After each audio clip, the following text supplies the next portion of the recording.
بسم اللہ الرحمن الرحیم۔ السلام علیکم دوستو، یونیورس ویو میں خوش آمدید۔ دنیا کے بہت سے ممالک میں ایک مذہب کے ماننے والوں کی اکثریت رہتی ہے، اور بہت سے شہر ایسے ہیں جہاں ایک مذہب کے ماننے والوں کا مقدس مقام ہے۔ ویٹیکن سٹی عیسائیت کا مرکز ہے تو امرتسر سکھوں کا مقدس ترین شہر۔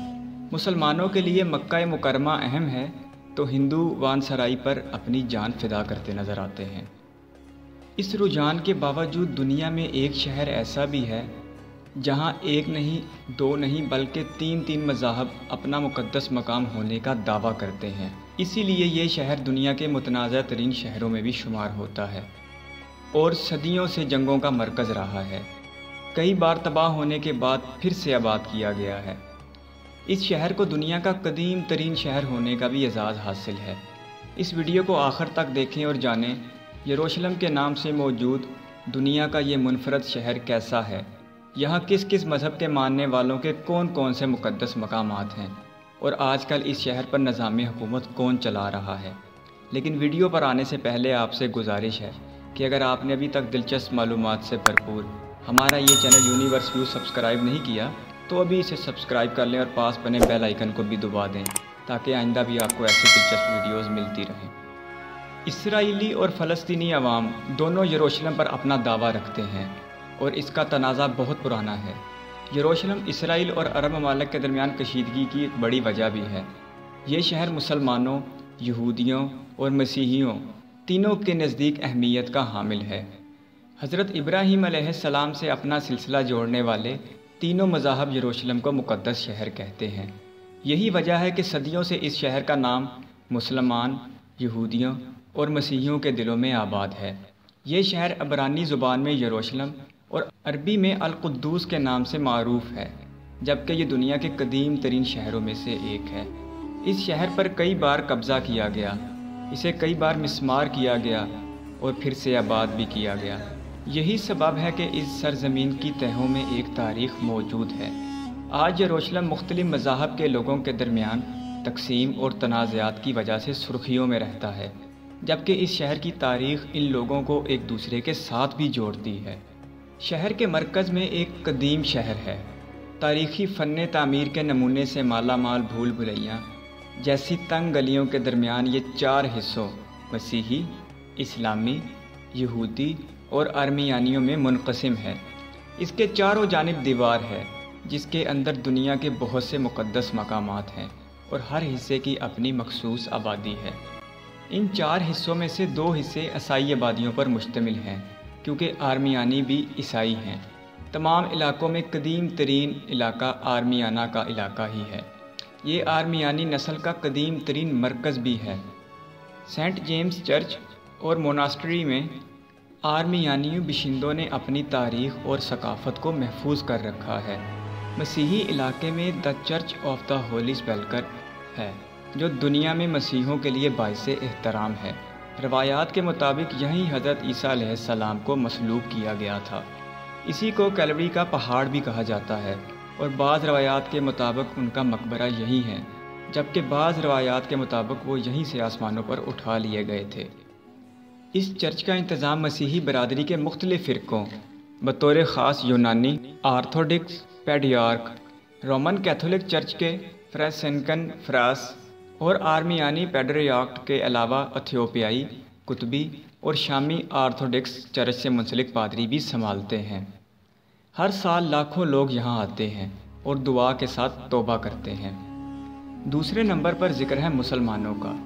مسلمانوں کا علاقہ چاروں علاقوں میں سب سے بڑا ہے اور یہی ڈوم آف دی راک اور مسجد اقصیٰ کا علاقہ ہے۔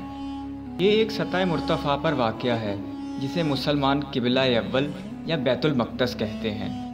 مسجد اقصیٰ اسلام کا تیسرا سب سے مقدس مقام ہے اور ایک اسلامی ٹرسٹ یعنی وقف کے ذمے اس کا انتظام و انصرام ہے۔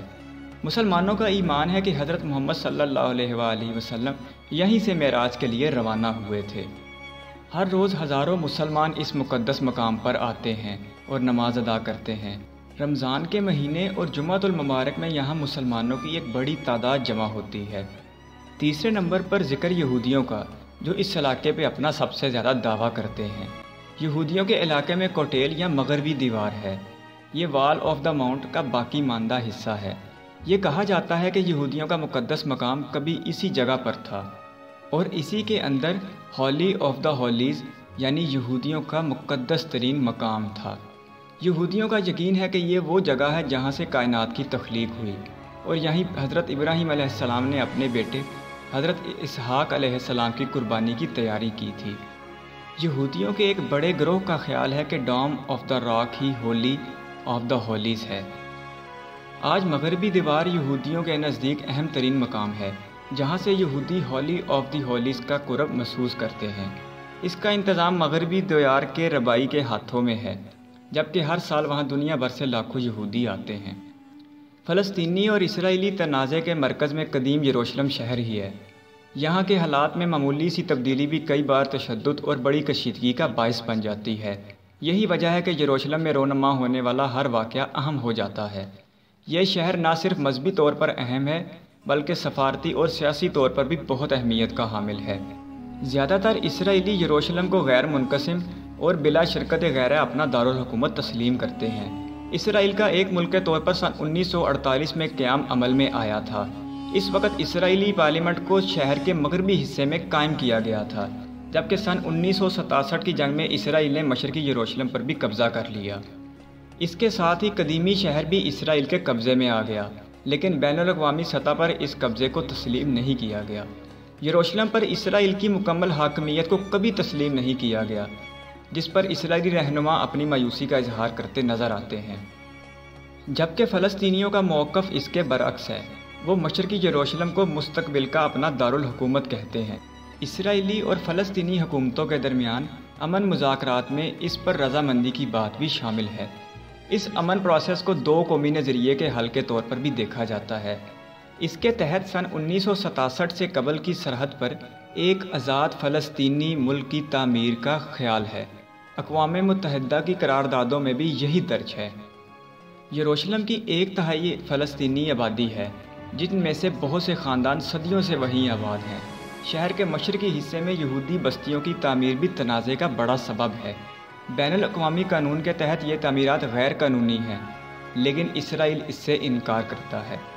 بین الاقوامی برادری کئی دہائیوں سے کہہ رہی ہے کہ یروشلم کی حیثیت میں کوئی تبدیلی صرف امن مذاکرات سے ہی ممکن ہے، لہٰذا تمام ممالک کے اسرائیل میں سفارت خانے اسرائیل کے موجودہ دارالحکومت تل ابیب میں واقع ہیں اور یروشلم میں صرف قونصل خانے ہیں۔